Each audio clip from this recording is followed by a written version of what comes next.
സല്ലല്ലാഹു അലാ മുഹമ്മദ് സല്ലല്ലാഹു.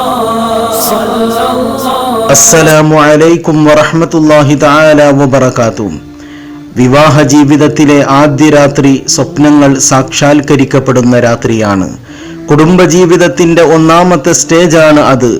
മൈലാഞ്ചി മൊഞ്ചുള്ള കൈകളാൽ മുല്ലപ്പൂവിന്റെ നറുമണം പടർത്തി മണവാട്ടിയും ജീവിതത്തിലെ സ്വപ്നങ്ങളും സന്തോഷങ്ങളും പൂവണിയുന്നതിൻ്റെ ആഹ്ലാദത്തിൽ മണവാളനും മണിയറയിൽ എത്തുന്ന ആ നിമിഷത്തേക്കാൾ ജീവിതത്തിൽ സന്തോഷം നൽകുന്ന സമയമുണ്ടാകും എന്ന് തോന്നുന്നില്ല.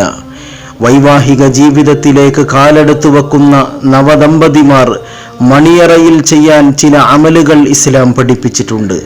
ആ അമലുകളിലൂടെ വൈവാഹിക ജീവിതം സുദൃഢമാവുകയും സുശക്തമാവുകയും ഐശ്വര്യപൂർണമാവുകയും ചെയ്യും.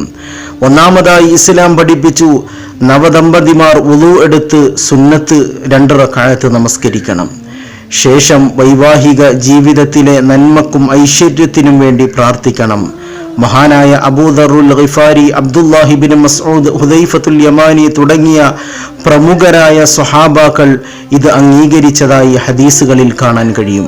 രണ്ടാമതായി ഇസ്ലാം പഠിപ്പിച്ചു, മണവാളൻ മണവാട്ടിയുടെ തലയിൽ കൈവച്ചുകൊണ്ട് ഐശ്വര്യത്തിന് വേണ്ടി ദുആ ചെയ്യണം. ആദരവായ മുത്തുനബി സല്ലല്ലാഹു അലൈഹി വസല്ലം പഠിപ്പിക്കുന്നു, ഇദാ തസവ്വജ അഹദുകും ഇംറഅ, നിങ്ങളിൽ ഒരാൾ ഒരു സ്ത്രീയെ വിവാഹം കഴിച്ചാൽ അവളുടെ തലയിൽ കൈവച്ചുകൊണ്ട് അള്ളാഹുവിൻ്റെ നാമം ഉച്ചരിച്ച് ബറക്കത്തിന് വേണ്ടി ദുആ ചെയ്യണം. ആ ദുആ നബി തങ്ങൾ സല്ലല്ലാഹു അലൈഹി വസല്ലം വ്യക്തമാക്കുകയുണ്ടായി, അല്ലാഹുമ്മ ഇന്നി അസ്അലുക ഖൈറഹാ വ ഖൈറ മാ ജബൽതഹാ അലൈഹി വഅഊദു ബിക മിൻ ശർരിഹാ വ മിൻ ശർരി മാ ജബൽതഹാ അലൈഹി എന്ന് ദുആ ചെയ്യട്ടെ എന്ന് റസൂൽ കരീം സല്ലല്ലാഹു അലൈഹി വസല്ലം.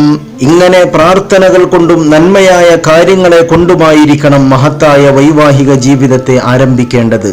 തൻ്റെ പ്രിയതമയുടെ വായിൽ വെച്ചു കൊടുക്കുന്ന ഒരു ഉരുളക്ക് പോലും പ്രതിഫലം നൽകപ്പെടുകയും തൻ്റെ ഇണയുമായി നർമ്മ സംഭാഷണം നടത്തുന്നതും പരസ്പരം സന്തോഷിപ്പിക്കുന്നതും ഏറ്റവും ശ്രേഷ്ഠമായ അമലായി ഇസ്ലാം പഠിപ്പിച്ച കാര്യം അവർ മനസ്സിലാക്കുകയും പ്രവർത്തിക്കുകയും ചെയ്യേണ്ടതുണ്ട്.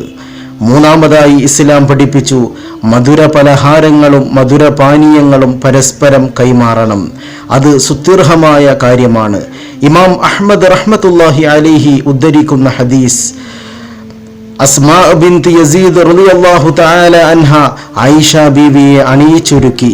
നബി തങ്ങൾ സല്ലല്ലാഹു അലൈഹി വസല്ലം ആയിഷ ബീവിയുടെ അടുക്കൽ വന്നു. ആ സമയത്ത് പാല് കൊണ്ടുവരപ്പെട്ടപ്പോൾ നബി തങ്ങൾ സല്ലല്ലാഹു അലൈഹി വസല്ലം അത് കുടിക്കുകയും ആയിഷ ബീവിക്ക് സമ്മാനിക്കുകയും ചെയ്തു. നാലാമതായി ഇസ്ലാം പഠിപ്പിച്ചത്, അങ്ങനെ അവർ പരസ്പരം അടുക്കുകയും ശാരീരിക ബന്ധം പുലർത്തുകയും ചെയ്യുന്ന പക്ഷം ഇപ്രകാരം അള്ളാഹുവിനോട് ദുആ ചെയ്യണം. ഇമാം ബുഖാരി റഹ്മത്തുള്ളാഹി അലൈഹി ഉദ്ധരിക്കുന്ന ഹദീസ് അബ്ദുല്ലാഹി ബിൻ അബ്ബാസ് റളിയല്ലാഹു തആല അൻഹുമാ നിവേദനം ചെയ്യുന്നു, നബി തങ്ങൾ സല്ലല്ലാഹു അലൈഹി വസല്ലം അരുളി, ലൗ അന്ന അഹദകും ഇദാ അറാദ അൻ യഅതിയ അഹ്ലഹു, നിങ്ങളിൽ ഒരാൾ തൻ്റെ ഇണയുമായി ശാരീരിക ബന്ധം പുലർത്തുന്ന പക്ഷം ഇപ്രകാരം ദുആ ചെയ്യട്ടെ, ബിസ്മില്ലാഹി അല്ലാഹുമ്മ ജന്നിബ്ന ശൈത്വാന വജന്നിബിശ് ശൈത്വാന മാ റസഖ്തനാ. ഇങ്ങനെ ദുആ ചെയ്തു കഴിഞ്ഞാൽ ആ ശാരീരിക ബന്ധത്തിൽ കൂടി ഒരു കുഞ്ഞിനെ അല്ലാഹു തആല അവർക്ക് സമ്മാനിച്ചു കഴിഞ്ഞാൽ ലം യദുറുഹു ശൈത്വാനു അബദാ, ആ കുട്ടിയെ ഒരിക്കലും പിശാച് ബാധിക്കുകയില്ല എന്ന് റസൂൽ കരീം സല്ലല്ലാഹു അലൈഹി വസല്ലം. പിശാചിന്റെ ഉപദ്രവം ആ കുഞ്ഞിന് ഉണ്ടാവുകയില്ല എന്ന് ഈ ഹദീസിൽ നബി തങ്ങൾ പഠിപ്പിക്കുകയാണ്. അതോടൊപ്പം കിടപ്പറ രഹസ്യങ്ങൾ പരസ്യമാക്കുന്നതിനെ സൂക്ഷിക്കേണ്ടതുണ്ട്. ഇന്ന് പല ആളുകളിലും ഈ മോശമായ പ്രവർത്തനങ്ങൾ, ഈ മോശമായ പ്രവണതകൾ കണ്ടുവരുന്നുണ്ട്. ഇസ്ലാം കിടപ്പറ രഹസ്യങ്ങൾ പങ്കിടുന്നതിനെയും പരസ്യപ്പെടുത്തുന്നതിനെയും ശക്തമായി നിരോധിക്കുകയുണ്ടായി. ഒരിക്കൽ റസൂലുള്ളാഹി സ്വല്ലല്ലാഹു അലൈഹി വസല്ലം പള്ളിയിൽ ഖുതുബ നിർവഹിച്ചു കൊണ്ടിരിക്കവേ പുരുഷന്മാരുടെ നേരെ തിരിഞ്ഞുകൊണ്ട് ഇപ്രകാരം ചോദിച്ചു, ഹൽ മിൻകും റജുലുൻ ഇദാ അതാ അഹ്ലഹു വഅഗ്ലഖ ബാബഹു വഅൽഖ അലൈഹി സിത്രഹു.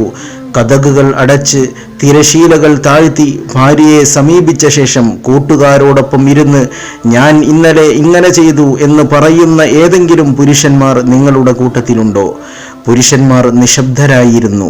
ശേഷം നബി തങ്ങൾ സല്ലല്ലാഹു അലൈഹി വസല്ലം സ്ത്രീകളുടെ നേരെ തിരിഞ്ഞുകൊണ്ട് ചോദിച്ചു, അപ്രകാരം പറയുന്ന സ്ത്രീകൾ നിങ്ങളുടെ കൂട്ടത്തിലുണ്ടോ? അവരും നിശബ്ദരായിരുന്നു.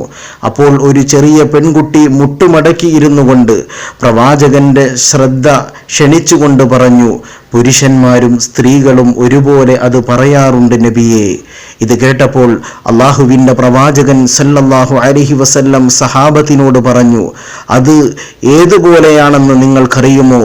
ഒരു പെൺപിശാചി ആൺപിശാചിനെ കണ്ടുമുട്ടുകയും ജനങ്ങൾ നോക്കി നിൽക്കവേ വികാര പൂർത്തീകരണം നടത്തുകയും ചെയ്യുന്നതിന് തുല്യമാകുന്നു.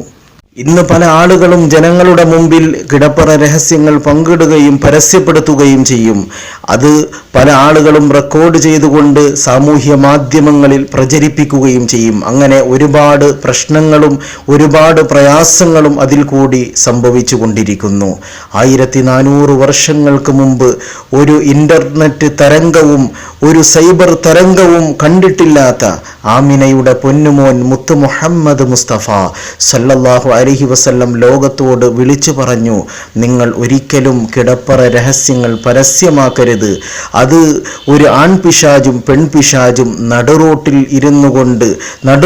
നിന്നുകൊണ്ട് ശാരീരിക ബന്ധം പുലർത്തുന്നതിന് തുല്യമാകുന്നു. ചുരുക്കത്തിൽ വൈവാഹിക ജീവിതത്തെ നബി തങ്ങൾ സല്ലല്ലാഹു അലൈഹി വസല്ലമയുടെ ഇത്തരം അധ്യാപനങ്ങൾ കൊണ്ടും നന്മകൾ കൊണ്ടും നാം ധന്യമാക്കുക. അല്ലാഹു തആല നമ്മുടെ വൈവാഹിക ജീവിതത്തെ സന്തോഷവും ഐശ്വര്യവും നിഴലിച്ചു നിൽക്കുന്ന ജീവിതമായി കബൂൽ ചെയ്യുമാറാകട്ടെ.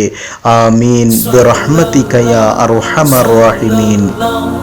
സല്ലല്ലാഹു അലാ മുഹമ്മദ് സല്ലല്ലാഹു